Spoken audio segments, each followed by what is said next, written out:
Architecture Studio မှာကြိုဆိုပါရရှင် At Architecture Engineering ဆိုင်ရာပညာရပ်များကိုတနေရာတွေသင်ယူနိုင်ပါပြီရှင်။ပြီးတော့ပြပြပေးမှာကတော့ဒီ flooring material ဖြစ်တဲ့ဒီ floor tile ကိုပေါ့နော်အသုံးပြုရတဲ့ဟာလေးပြပြပေးမယ်။အဲ့ဒီအတွက်ဒီ flooring တစ်ခုဖြစ်တဲ့ဒီ plate 20ပတ်လည်လောက် rectangle တစ်ခုဆွဲလိုက်မယ်။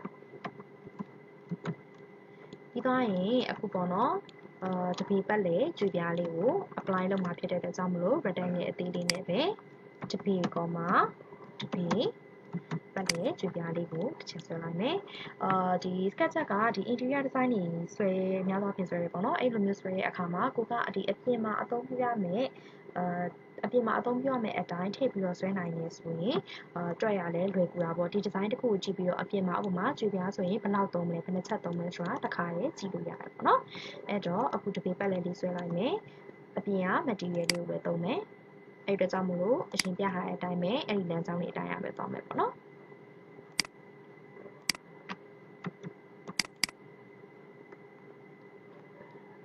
ကိုကတော့ဒီကြွေပြားရွေးတဲ့ပုံမှာဒီ size ကိုအတိအကျသိဖို့လိုတာပေါ့နော်။ဥပမာတပေ2ပေပတ်လဲလားဒါမှမဟုတ်8လက်မပတ်လဲလားဒါမှမဟုတ်တပေပတ်လဲလားဒါမှမဟုတ်2ပေပတ်လဲလားကိုဘယ်ကြွေပြားအမျိုးအစားကိုသုံးမှာလဲပေါ့နော်။ဒါကတော့အခန်းဒီပေါ်မှာမူတည်ပြီးတော့꿰သွားမယ်။ရေချိုးခန်းအိမ်မှာဆိုရင်ကြွေပြားရဲ့ size ကတစ်မျိုးဖြစ်သွားမယ်ပေါ့နော်။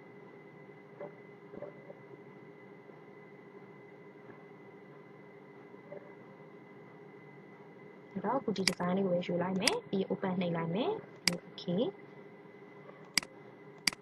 ဒီကြွေပြားလေးထည့်လိုက်မယ်အဲ့ဒါဆိုရင်ခုနအတိုင်းပဲဒီတပီပတ်လည်မှာကွက်တိကြဖို့အတွက်ဒီ texture ဘောကို right click လေးနှိပ်လိုက်မယ်ပြီးသွားရင် texture ရဲ့ position ကိုခေါ်လိုက်မယ်ပြီးသွားရင် shift လေးကိုဖိထားပြီးတော့ point 4 point ကိုတွားပြီးတော့ထိပေးမယ်ပြီးရင် enter ခေါက်လိုက်မယ်ဒါဆိုရင်တပေပတ်လည်ရှိတဲ့ဒီကြွေပြား size အမှန်ကိုရသွားမှာဖြစ်တယ်အဲ့တော့မှဆက်မဲ့ပိတ်လေးကိုယူမယ်ကို edit လုပ်ထားတဲ့ကြွေပြားပုံထောက်မယ်ကို apply လုပ်ချင်တဲ့ဒီ flooring area ပုံကိုတစ်ချက်ထောက်လိုက်မယ်ပြီးတော့ရင်ဒီ line လေး2 line ကို delete နှိပ်ပြီးတော့ဖြတ်ပေးလိုက်မယ်အဲ့ဒါဆိုရင်ကြွေပြားဘယ်နှချက်သုံးရမလဲဆိုတာရှာသွားမှာဖြစ်တယ်ခုပြောပြပေးမှာကတော့ rotate command လေးပဲဖြစ်တယ်အဲ့တော့ rotate လှည့်ဖို့အတွက် object လေးတစ်ခုကိုအရင်ဆွဲလိုက်မယ်3ပေပတ်လဲရှိတဲ့ rectangle လေးတစ်ခုကိုဆွဲမယ်ပြီးရင်အမြင့်ကို3ပေလောက်ထားလိုက်မယ်ပြီးတော့ရင်ဒီ object လေးကို group လေးဖွဲ့ထားလိုက်မယ်ပြီးတော့ရင် rotate command လေးကိုဒီ lash to set ကနေပြီးလည်းခေါ်လို့ရတယ်ဒါမှမဟုတ်သူရဲ့ shortcut ဖြစ်တဲ့ပေးထားပြီးသားဖြစ်တဲ့ကျူလေးကိုတစ်ချက်ခေါ်လိုက်မယ်အဲ့ဒါဆိုရင်သူကဝင်ရိုးလေးသုံးခုပြနေအပြာရဲ့အစိမ်းရဲ့အနီရဲ့ပေါ့နော်အဲ့ဒီခါမှာကိုကအပြာလေးပြနေတဲ့အချိန်မှာကိုကgreen နဲ့ red နဲ့ကိုသွားကျင်နေဆိုရင်ကိုကလိုက်ပြီးတော့ထောက်နေစရာမလိုအောင်လို့ keyboard မှာရှိတဲ့ဒီ left arrow နဲ့ right arrow လေးတစ်ချက်နှိပ်လိုက်ရင်သူက direction ပြောင်းသွားလိမ့်မယ်အဲ့လိုပဲ vertical ပြနေတဲ့အချိန်မှာပဲကိုက up arrow လေးတစ်ချက်နှိပ်လိုက်ရင် blue ကိုပြောင်းသွားမှာဖြစ်တယ်အဲ့တော့ first point ကလေးတစ်ချက်ထောက်မယ် direction ပေးမယ်ပြီးသွားရင်ကိုကဘယ်လောက် degree လှည့်မယ်ပေါ့နော်45ဆို45 degree စရိုက်ပေးစရာမလို enter တစ်ချက်ခောက်ပြီးမယ်အဲ့တော့ vertical လည်းအဲ့လိုပဲ first point ကလေးတစ်ချက်ချမယ် second point ကလေးတစ်ချက်ချမယ် direction ပေးမယ်ပြီးသွားရင်ကိုဘယ်လောက်ဆောင်းမလဲ45ဆိုရင်45ဆောင်းပေးမယ် enter degree စရိုက်ပေးစရာမလိုဘူးပြီးတော့ရင်နောက်တစ်ခုကဒီမှာရှိတဲ့ဒီ text လေးနဲ့ 3D text လေးနဲ့ကိုပြပြပေးမယ်ဒီ comment တွေမှာတော့သူက shortcut လေးမပေးထားဘူးမပေးထားတဲ့အတွက်ကြောင့်မလို့ကိုက shortcut တွေဖန်တီးတာကိုဘယ်ကနေပြီးလုပ်မလဲဆိုတာပြပြပေးမယ်ဒီအရေးသိခဲ့တဲ့ comment တွေကိုလည်းထပ်ပြီးတော့ကိုကဒီသူပေးထားတဲ့ဟိုမှာ push ဘူးဆိုရင်ပြီးလို့ပေးထားတော့မကြိုက်ဘူးဆိုရင်ကိုကထပ်ပြီးတော့ shortcut တွေထပ်ပြီးတော့ဖန်တီးလို့ရတယ်အဲ့တော့ဒီအခု text လေးကိုပေါ့နော်ဘာ shortcut လေးပေးမလဲဆိုတော့ဘယ်ကနေသွားမလဲဆိုတော့ window ထဲက preferences ထဲက shortcut ကိုသွားမယ်အဲ့ဒီမှာကိုကအခု shortcut ပေးချင်တာက 3D text ဖြစ်တယ်အဲ့တော့ feature ဆိုတဲ့ box လေးမှာ 3D text လေးတစ်ချက်ရိုက်ပေးလိုက်မယ်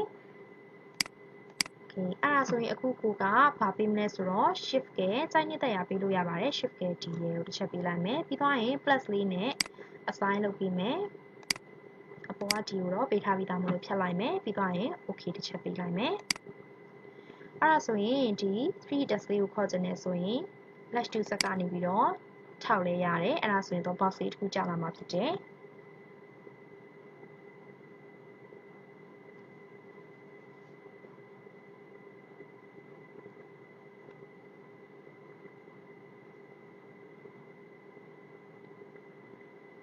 ဒါမှမဟုတ်ဒီကနေပြီးမခေါ်ချင်ဘူးဆိုရင်ကိုပေးထားတဲ့ shortcut က shift ကကိုပေးထားတဲ့ shortcut လေးကိုတော့မှတ်ထားဖို့လိုတယ် shift က D ကိုခေါ်လိုက်မယ်အဲ့ဒါဆိုရင်လည်း box ကြာလာမှာဖြစ်တယ်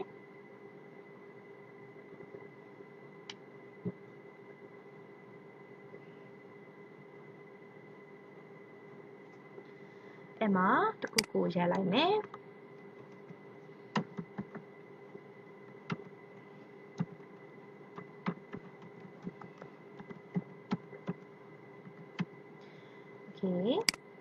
အဲ့ဒါဆိုရင်အမတို့ဒီမှာ font design လေးတွေပြောင်းလို့ရတယ်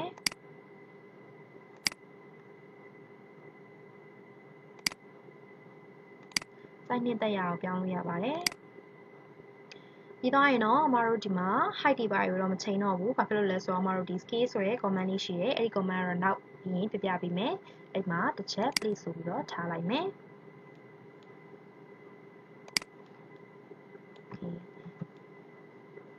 ဒါလေးကို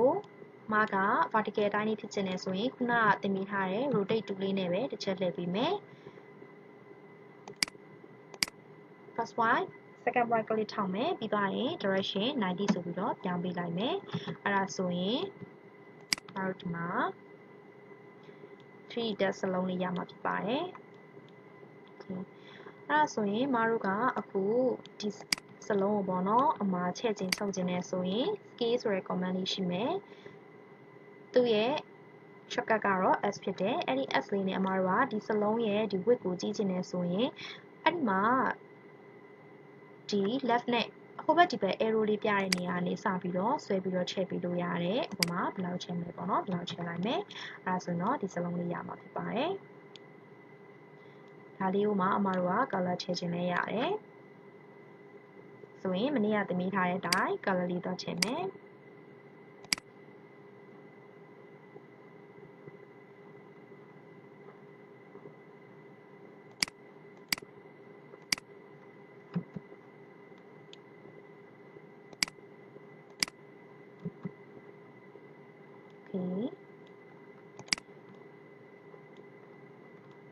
ပြီးတော့ရင်အမတို့ 2D test လေးပဲကျန်တယ်မာကတော့ 3D test နဲ့ 2D test လို့ခေါ်တယ်ဒီ test လေးပေါ့ဒီ test လေးကလည်းမတို့ shortcut မရှိတဲ့အတွက်ကြောင့်မလို့သူ့အတွက်လည်း shortcut ဖန်တီးပေးမယ်အဲ့တော့ခုနအတိုင်းပဲ window ထဲက preferences ထဲက shortcut ကိုသွားမယ်ပြီးတော့ရင် filter ဆိုမှ filter မှာ test ဆိုပြီးတော့ရိုက်ပေးမယ်အဲ့မှာ 2D test ဆိုပြီးတော့ပေါ်လာမယ်အဲ့ဒီမှာမာကတော့ဒီတစ်ခါ shift က T ရထားပေးလိုက်မယ်ပြီးတော့ plus sign လေးနှိပ်မယ်ပြီးတော့ okay နှိပ်ပေးလိုက်မယ်အဲ့ဒါဆိုရင်မတို့ဒီ 2D test လေးကိုခေါ်ချင်တယ်ဆိုရင်ဒီကနေလည်းခေါ်မယ်ဒါမှမဟုတ်ကိုပေးထားတဲ့ shortcut ရှေ့ရ T ရကိုခေါ်လိုက်မယ်ခေါ်လိုက်တယ်ဆိုရင် 2D test လေးကြာလာမယ်အဲ့ဒီခါမှာမတို့ကတိုင်ငယ်လေးကိုယူလိုက်မယ်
ဆိုရင်ဒီမှာ2t တက်လေးကိုရှာမှာဖြစ်ပါတယ်